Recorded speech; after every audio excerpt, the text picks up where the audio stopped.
niya ti maitulong mi ken ka. Anong may tatabang ko sa Unsay imo? akong ikatabang nimo? Ngini makadabang na misal ka no.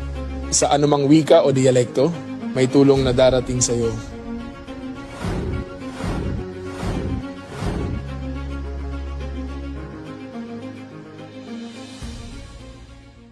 Lilingkod sa bawat Pilipino at magbibigay ng tamang impormasyon para sa tahimik at maayos na Pilipinas. Police News Network, alagad ng batas, tagapagtaguyod ng balitang pulis, sandigan ng mamamayan, patnubay ng katotohanan. La Campo Crame, maghahatid ng pinakahuling kaganapan at nagbabagang balita. Ito ang PNN Police News Network. At ngayon, ang inyong mga tagapagbalita.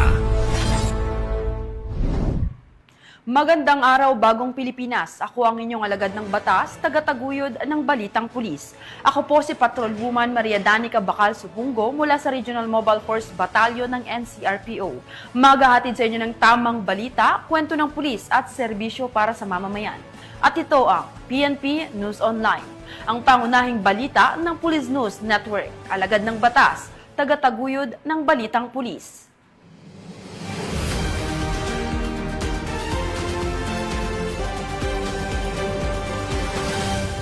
Narito ang mga balitang dapat niyong abangan.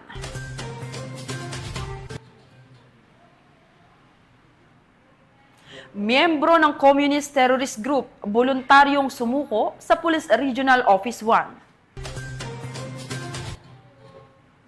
1.7 milyong halaga ng iligal na droga nasabat sa operasyon sa Dasmariñas.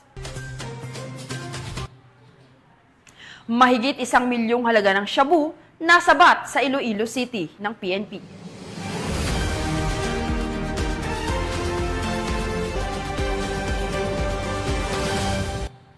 Narito ang mga balitang hatid ng ating PNN correspondents mula sa iba't ibang panig ng bansa.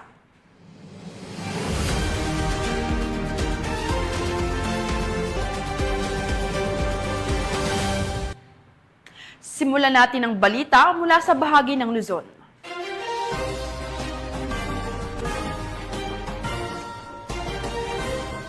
Sa pinalakas na kampanya laban sa insurhensiya ng Philippine National Police, 26 na miyembro ng Communist Terrorist Group at Communist Front Organizations ang voluntaryong sumuko sa Police Regional Office 1. Tinutukan yan ni Police Corporal Mark Anthony Pico.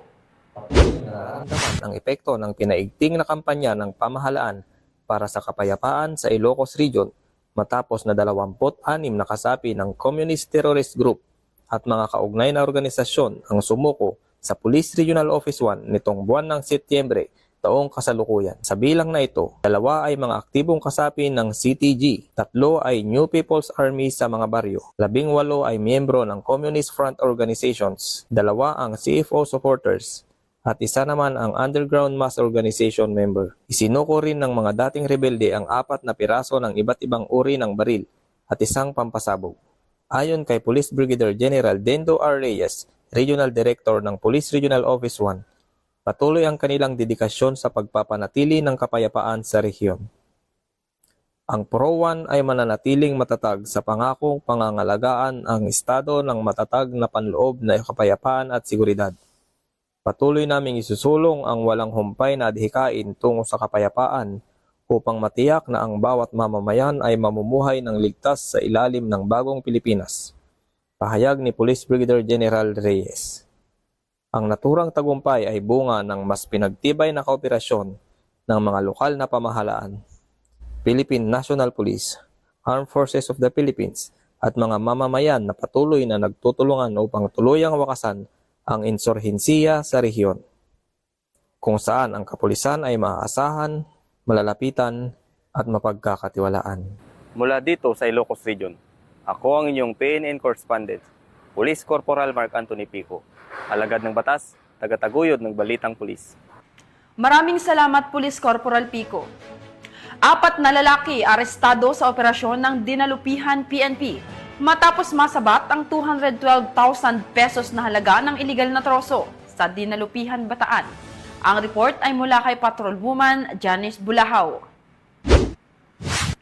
4 na individual ang naaresto sa ikinasang anti-illegal logging operasyon ng mga operatiba ng Dinalupihan Municipal Police Station, katuwang ang DENR at Menro sa Barangay Santa Isabel, Dinalupihan, Bataan. Ang operasyon ay sinagawa sa ilalim ng pamumuno ni Police Colonel Marites A. Salvadora, Provincial Director ng Bataan Police Provincial Office, matapos makatanggap ng ulat mula sa MBDA hinggil sa nagaganap na illegal logging sa nasabing lugar. Nasamsam sa operasyon ang mga troso ng punong acacia na tinatayang may volume na 12.52995 cubic meters o 5,312.69 board feet na may kabuuang halagang 212,500 pesos. Dinala na sa kustodiya ang mga suspect at nakumpiskang ebidensya para sa wastong dokumentasyon at disposisyon, habang inihahanda ang kasong paglabag sa PD 705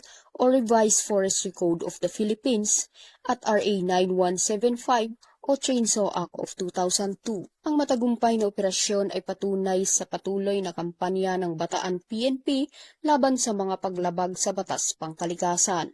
Bilang suporta sa direktiba ni Police Brigadier General Ponce Rogelio I. Peñones Jr., Regional Director ng Pro-3 at sa pamumuno ni Police Lieutenant General Jose Melencio C. Nartates Jr., Acting Chief PNP, upang mapangalagaan ang kalikasan at masiguro na ang mga lumalabag ay mapapanagot sa batas.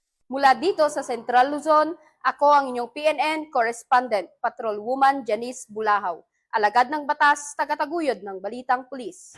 Maraming salamat, Patrolwoman Bulahaw. 1.7 million pesos na halaga ng illegal na droga ang nasabat sa dalawang high-value individual sa ikinasang buy-bust operation ng otoridad sa Dasmariñas. Patrolwoman Jevie Marie Famoso, ibalita mo. Dalawang high-value individuals ang naaresto sa ikinasang buy-bust operation ng pinagsanib na puwersa ng PDEU Cavite PPO at Dasmariñas Component City Police Station. Kinilala ni Police Lieutenant Colonel Chester Noel R. Burlungan, Chief ng PIU, ang mga suspect na sina alias Fighter at Mart, kapwa residente ng Dasmariñas City.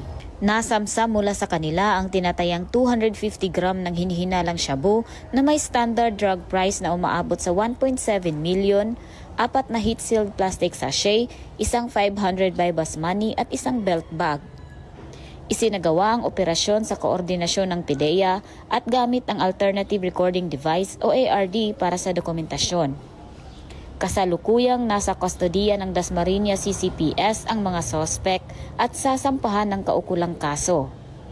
Sa pahayag ni Police Colonel Ariel R. Red, Acting Provincial Director ng Cavite PPO, kanyang iginiit na ang pagkakahuli ng dalawang high-value individual at pagkakasamsam ng malaking halaga ng shabu ay malinaw na patunay ng ating patuloy na kampanya laban sa illegal na droga upang masiguro ang kaligtasan ng ating komunidad. Mula dito sa Calabarzon, ako ang inyong Police News Network Correspondent, Patrolwoman Jevie Marie Famoso, alagad ng batas, tagataguyod ng Balitang Pulis.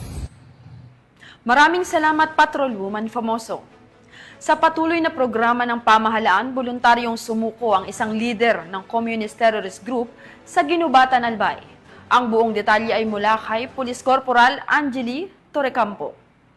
Isang dating mataas na opisyal ng Communist Terrorist Group ang kusang loob na sumuko sa pinagsanib na pwersa ng pulisya at militar sa Ginubatan, Albay. Kinilala ang sumukong individual sa alias na Saur, 64 taong gulang, may asawa, walang trabaho at residente ng bayan ng Kamalig, Albay. Ayon sa ulat, si alias Saur ay dating nagsilbing commanding officer ng Sangay Military Sector, Sangay ng partido sa lokalidad at political instructor officer ng Sandatang Unit ng Propaganda ng Kilusan. Kabilang sa mga lugar na dati niyang naging balwarte ng operasyon ay ang Gubat at Bakon sa Sorsogon at mga bayan ng Manito, Huvillar at Lungsod ng Legazpi sa Albay. Isinagawa ang pagsuko sa presensya ng mga operatiba mula sa Ginubatan Municipal Police Station, katuwang ang Albay 1st PMFC, Regional Mobile Force Battalion 5, 93rd Special Action Company ng 9th Special Action Battalion, Albay Police Intelligence Unit at ang 49th Infantry Battalion ng 9th Infantry Division ng Philippine Army. Sa kasalukuyan ay nasa kustudiya ng Ginubatan MPS ang sumukong CTG member para sumailalim sa isang masusing proseso ng debriefing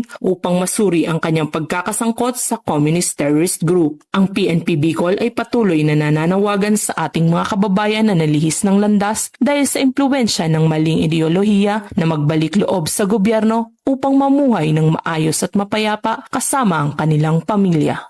Mula dito sa Rayong Bicol, ako ang inyong PNN Correspondent, Police Corporal Angelito Recampo, alagad ng batas, tagataguyod ng Balitang Pulis. Maraming salamat, Police Corporal Torrecampo. Pasig City PNP nakiisa sa isinagawang signing of the Commitment Agreement in Support Training and Educational Program for DOJ prosecutors and law enforcement agents sa Pasig City Hall. Ang magandang balita ay mula kay Patrol Woman Jenny May Dolor. Ang pulisya ng lungsod ng Pasig sa ilalim ng pamumuno ni Police Colonel Hendrix B. Mangaldan, hepe ng pulis na kinakatawan ni Police Major Alan C. Abakita, Deputy Chief of Police for Operations, kasama si Police Captain Ressel E. Guevara, Chief Station Community Affairs and Development Section, ay dumalo sa isinagawang signing of commitment agreement bilang suporta sa programa ng pagsasanay at edukasyon para sa mga DOJ prosecutors and law enforcement agents na ginanap sa People Hall, 3rd floor Temporary City Hall, Bridgetown, Barangay Rosario, lungsod ng Pasig. Ang nasabing kasunduan ay nilagdaan ng mga kilalang dumalo, kasama sina DOJ Undersecretary Frederick A. Vida, Mayor Victor Ma Vico Reyes Soto, City Prosecutor Ray Camilo B. Dumlao II, at kinatawan mula sa United Nations Office on Drugs and Crime. Ang maasahan natin sa programang ito ay ang patuloy na pagtutulungan, patuloy na komunikasyon sa iba't ibang mga actors dito para sa paglalatag ng katarungan sa ating mga kababayan.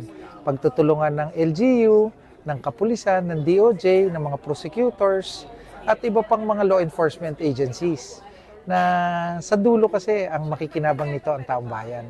Pag napataas natin ang antas ng kaalaman, karunungan at kasanayan ng iba't ibang law enforcement agencies, mas mapapadali natin ang trabaho ng lahat. At mas mabibigyan natin ng sapat at angkop na serbisyo ang ating mga kababayan. At sa pangunguna ngayon, narinig naman natin, nasaksihan natin na tumataya ang City of Pasig sa pangunguna ni Mayor Vico na tutulong sila at basta't sila narito para tulungan tayo. Kaya ito po ay magandang hudyat para sa ating lahat para matugunan natin yung pangangailangan ng ating kababayan. Isa ang Pasig City Police Station sa benepisyaryo sa nasabing programa kasama ang mga prosecutors ng Department of Justice ng Pasig City. Naging matagumpay ang programa sa tulong at suporta ng lokal na pamahalaan ng Pasig City. Mula dito sa Eastern Police District, ako po ang inyong PNN Correspondent, Patrol Woman Jenny May Dolor, alagad ng batas, tagataguyod ng Balitang Pulis. Maraming salamat, Patrol Woman Dolor. EPD Kids Day o isang araw ng kasiyahan para sa mga anak ng pulis. Matagumpay na naisagawa sa Eastern Police District. Patrol Woman Melin Loquias sa report. Sa Eastern Police District, hindi lamang serbisyo publiko ang binibigyang halaga, kundi maging ang kapakanan ng pamilya ng ating mga kapulisan. Isinagawa ang EPD Kids Day 2025 na may temang isang araw ng kasiyahan para sa mga anak ng kapulisan. Ang nasabing aktibidad ay inisyatibo ni Police Brigadier General Adan T. Lagradante, District Director ng Eastern Police District, na layuning mapaangat ang moral ng bawat pulis sa pamamagitan ng pagbibigay ng oras at halaga sa kanilang mga anak at higit sa lahat, mapasaya sila. Pinasinayaan ang makulay na aktibidad ni Police Brigadier General Lagradante kasama ang EPD Command Group at District Staff na sa mahigit 100 bata na anak ng mga pulis at non-uniform personnel ang dumalo at nakisaya. Tampok sa programa ang pagpapakita ng talento ng mga bata sa pag-awit at pagsayaw. Samahan pa ng mga nakakatuwang kiddie parlor games at mga magic show na tunay na nagbigay ngiti sa kanilang mga mukha. Bawat kalahok ay tumanggap ng souvenir, t-shirt at iba't ibang papremyo gaya ng school supplies, tsokolate, candies at mga laruan. Masaya po ako na nagkaroon ng Kids Day sa APD. Maraming salamat po. Hindi yung kanyang activity. Party for Kids. It's the first time in history na nangyari ito sa Eastern Police District. Pinapasalamatan ko yung may idea nito, may wisdom dito sa activity ito. No other than our district director. And I think this will be a successful party.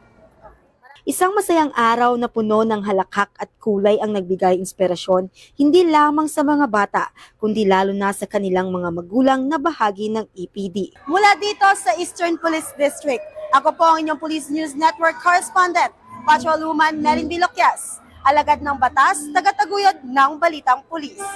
Maraming salamat, Patrolwoman Loquias. Simulan natin ang balita mula sa bahagi ng Visayas.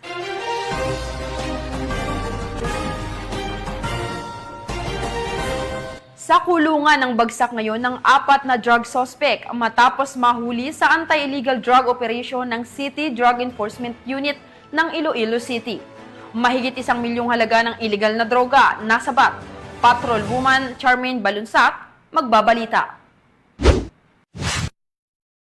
Arestado ang 4 na lalaki sa isang bypass operation na isinagawa ng City Drug Enforcement Unit ng Iloilo City Police Office, kasama ang Iloilo City Police Station 3 Station Drug Enforcement Team, Regional Intelligence Unit 6, Iloilo City Police Office Special Weapons and Tactics Team noong ika-4 ng Oktubre taong kasalukuyan sa Zone 2 Barangay Quintin Salas, Haro, Iloilo City. Ayon kay Police Captain Roque Jimeno III, officer in charge ng City Drug Enforcement Unit, ang mga suspect ay kinalalang sina alias Jomar, 42 taong gulang, na residente ng Barotac, Nuevo Iloilo, alias Ange, 27 taong gulang, isang construction worker, alias Brian, 37 taong gulang, at alias Mel, 28 taong gulang, isang welder at mga residente ng Haro, Iloilo City. Nakumpiska sa nasabing operasyon ang 17 heat-sealed transparent plastic sachet, isang sachet na sealed ng masking tape at 3 knot-tied transparent plastic sachet na naglalaman ng pinaghihinalaang shabu na tumitimbang ng humigit kumulang 210 gramo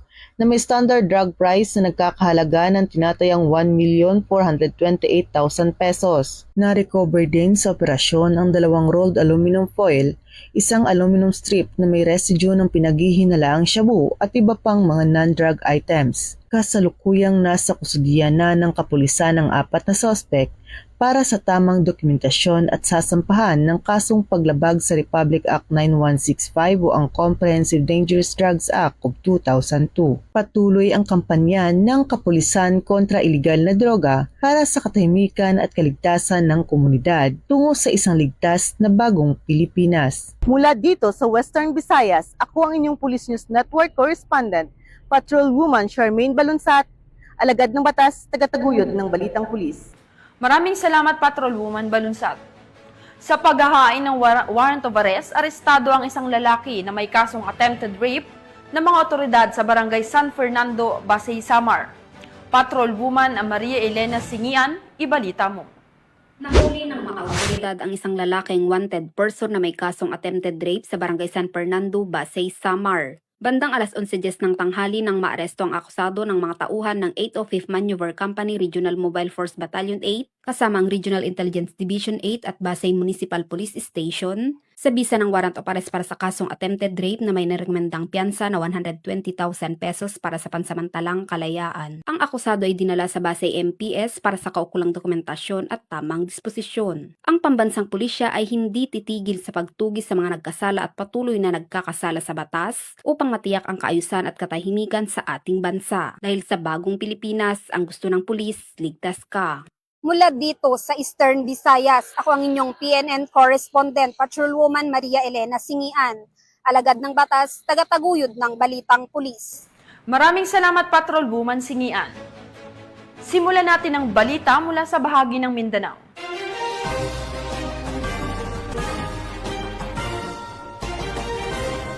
Matapos ang anti-illegal drug operation ng mga otoridad, arestado ang isang lalaki sa Claveria, Misamis Oriental.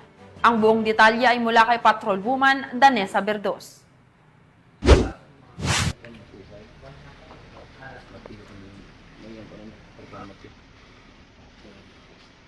Arestado ang isang individual sa kinasang joint buy-bust operation ng mga operatiba ng Claveria Municipal Police Station sa Barangay Lanisi, Claveria, Misamis Oriental. Sinatandang sa presyon.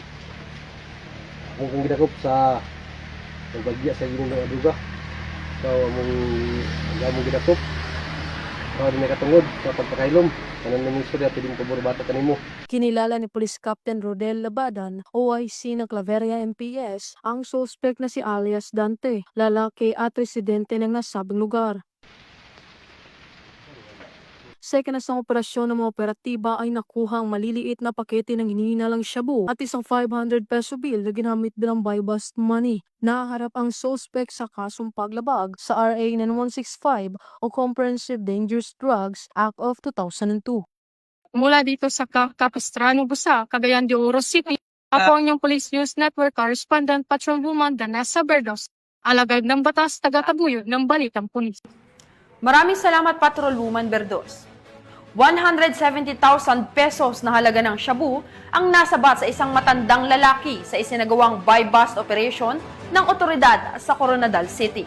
Ang buong detalye ay mula kay Patrolwoman Emelu Pedroso.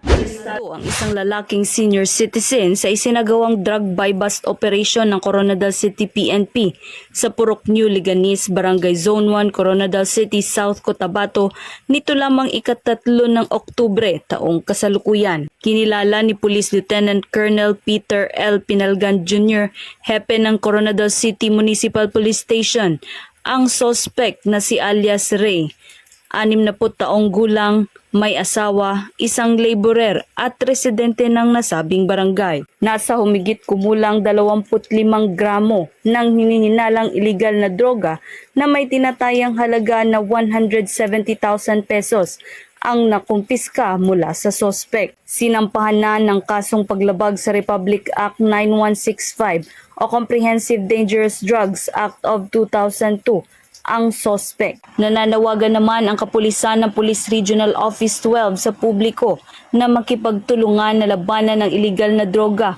sa pamamagitan ng pag-uulat ng mga kahinahinalang aktibidad na may kaugnayan sa droga. Dahil sa bagong Pilipinas, ang gusto ng pulis, ligtas ka. Mula dito sa Police Regional Office 12, General Santos City, ako ang inyong Police News Correspondent, Patrolwoman Emelu F. Pedroso, alagad ng batas, taga-taguyod ng Balitang Pulis. Maraming salamat, Patrolwoman Pedroso. At mga ka-PNN, 80 days na lang, Pasko na.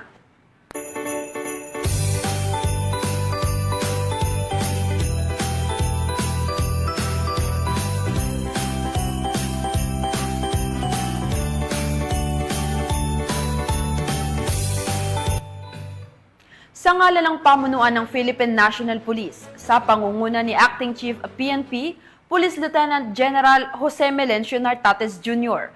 at sa pamumuno ni President Ferdinand Bongbong Marcos Jr., kami ay maglilingkod sa bawat Pilipino at magbibigay ng tama at balanseng balita.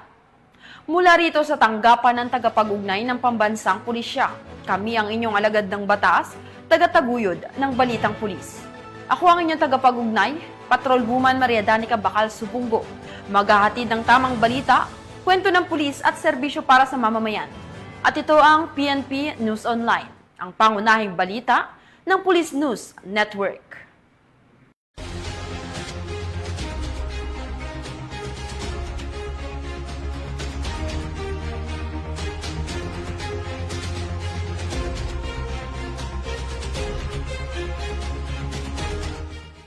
Police News Network, alagad ng batas, tagapagtaguyod ng balitang pulis.